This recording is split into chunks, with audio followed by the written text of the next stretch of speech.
गोर लगले मैडम जी। केने से गोड़ लागो तारा तो वो के पेनी पीसे पड़ी तो नहीं तहरा से बड़ा गोड़ लागो तारा। अच्छा छोड़ी जाए दी। हैप्पी होली। हैं खाली होलिये मनाइबो चुपचाप काम पर ध्यान दो। चार ओरी से तहर शिकायत होता। हैप्पी होली खाली होलिये मनाइबो। देखो देखो ये गरीबी का हाल। मेहरारू को छोड़ के पटाने आया माल।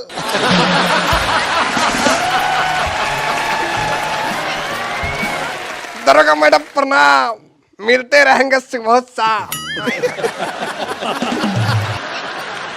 अच्छा वो काहे खातिर? अरे काहे खातिर का, तू जब जब मुझको पुकारे मैं दौड़ी आया लंगटे उघाड़े। हाँ हफ्ता में 7 दिन, महीना में 30 दिन, दिल लगे न तेरे बिन। I miss you darling.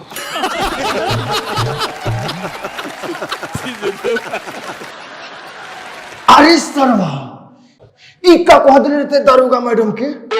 आज तक हम कहीं इनका के मिसोस कोई भी ना कोनी। आ कहिए से इनका कमर के फिगर देख के हमरा जिगर में छीन बिल कोइले बा। लेकिन केहू हम जीव जात के बर्दाश्त कोइले बनी। हत्ते सलाम। अरे दरोगा मैडम समझा ली अपना हवलदार के, न तो अभी 2 फरन बा 4 फरा कदम मार के भेटा जी हाथा में। बाबू हाथा में न पाता कदम तारा के बड़बड़ाइबे बेसी थे। बड़बड़ात नहीं की। होली है तो है, माने होली है तो है। यही होली में देखी कवि के का भाव लगता सुनी कि केकड़ा से ले हम स्वाद भता रही हैं होली के बाद। अब भौजी के सुखत छिटला भी न खा। कौन चीज रे? गेहूं मैडम जी। हाँ तो अगर बढ़िया से खेती करे के बा तो डाउनलोड कर लोगन भारत एग्री ऐप। ए पर रउआ लोगन अपना फसल के कीड़ा मिट्टी के जानकारी ले सकतन लोगन, मौसम के जानकारी ले सकतन लोगन, और सबसे जरूरी रेट पता करके बढ़िया रेट में अपन फसल बेचियो सकतन लोगन। अगर ए पर कुछ नहीं बुझात तो कृषि डॉक्टर से बात कर सकतन लोगन मात्र 11 रुपये में भारत एग्री ऐप पर। तो डाउनलोड कर लोगन, लिंक डिस्क्रिप्शन में बा, फटाफट बुझाइल। अच्छा रउआ मर्यादा में रही, काहे के रउआ दरोगा हई। राउर इज्जत बा, प्रतिष्ठा बा, मान बा, सम्मान बा, और रउए में बसल हमार प्राण बा। हाँ काहे के दुनिया में इंसान का बा बस 2-4 दिन के मेहमान बा। यही से हम कहें कि संसार में कुछ नहीं खे, बस दारू बा, मुर्गा बा, खसी बा, पाठी बा। हई पुलिस के लाठी बा, जब देह पर पड़ी नु तो सारा नासा फाट जाई।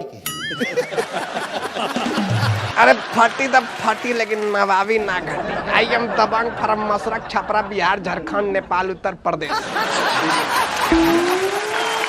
अरे इन्हें हमारे बाबूजी आइल बनी का। अभी कौन नमूना आ गई? जी हम हैं गुडुआ, कहाई के लोई का लीले के गुल, और ठंडी में हीट और गर्मी में कूलर। अच्छा तो ये तोर बाबू हमें? जी इहे का तो हई हमार पूज्य पिताश्री, पिताजी, बाबूजी, पापाजी, आली हमन बाप। चल माई बुलावती है तारा के घरे, तारा नाश्ता घर में बांस करे खातिर।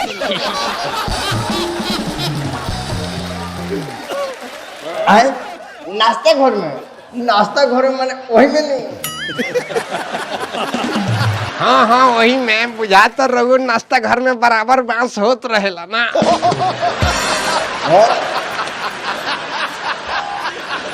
अच्छा छोड़ होने, हमरा के पहले तो ये बताओ कि रुखार का बांस लेके बैठल बिया के चिकान का।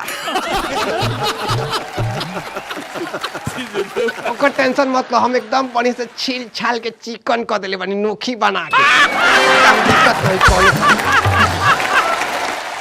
तब नशा फाटल? अरे मैडम जी जब नाश्ता घर फाटे के नौआ ताजी तो नाशा तो ऑटोमेटिक फाट जाई। लेकिन हम जब भी रउआ के देखा तनी तो प्यार के नशा हो जाता। आय हाय बाबूजी का चाहता है कि हम लात उठा दी? कितना बेशरम आदमी वाला तू, तारा लाज शर्म नहीं लगा तो ऐसा अश्लील हरकत करे में? यही जो लड़का खड़ा बा ऐसा हरकत हम करती तो सभी काजी नाजायज कहता नहीं, ऐसा हरकत हम करती तो सभी कि ना सभी ना ई बात तो तू सही कहता रहो। सभी नु आई लव यू का आई लव यू 2 3 4 5 6 7 8 9 10 हमरा के रहुआ अपन नंबर दे। तोरा हिम्मत कैसे भइल रे?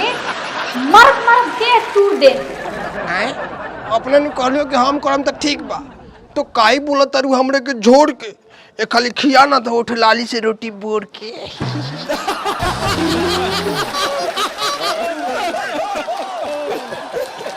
अरे बाप एकरा के देखो ना कहाई के लइका लीले के गुलर आ ठंडी में हीटर गर्मी में कूलर। अच्छा रुक जालो तहनी दोनों बाप बेटा के थाना में बंद करके कूलर फाड़त। देखी देखी अन्याय ना होके के चाहिए। नाबालिग पर हाथ उठी तब बड़ी बेजाय होई। हम खुद चल जाते काहे कि जहाँ प्यार के कदर नहीं के उजा गुडगा ना रोकेला तुरंत चल जाला हो जाता। लेकिन जाते जाते एगो बात कह के जाता नहीं कि जब तोहरे जैसन प्यार कोनो तहरा से करी कि जब तोहरे जैसन प्यार कोनो तहरा से करी तू ओकरा पर मरबू और कोनो दूसरा पर मरी तब तनी मनी ना ढेर आई हमारी याद तहरा फेर आई।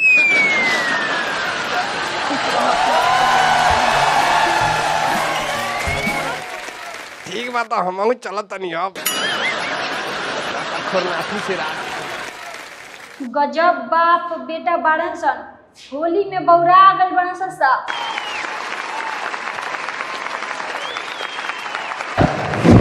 नमस्कार प्रणाम। अगर वीडियो अच्छा लागल है तो एकरा के लाइक कर लोगन, शेयर कर लोगन, कमेंट जरूर कर लोगन कि कौन डायलॉग सबसे अच्छा लागल हो। होली में तनी ध्यान से दारू उड़ ज्यादा सेवन मत होके ना तो गड़बड़ हो जाए। अरे देख ली दरोगा जी खड़ा बड़ी एकदम। हां दरोगा जी खड़ा बड़ी जहां डंडा पड़ी तहां सारा पीआई के भूत उतर जाई। अरे भाई तो सावधानी से होली मनाई लोगन। होली के बहुत बहुत शुभकामना और चैनल के सब्सक्राइब कर लोगन। फेसबुक पर हमार पेज बा जेपी यादव ऑफिशियल ओकरा के फॉलो कर लोगन। इंस्टाग्राम पर फॉलो कर लोगन, लाइक कर लोगन, फॉलो कर लोगन, लाइक कर लोगन, फॉलो कर लोगन।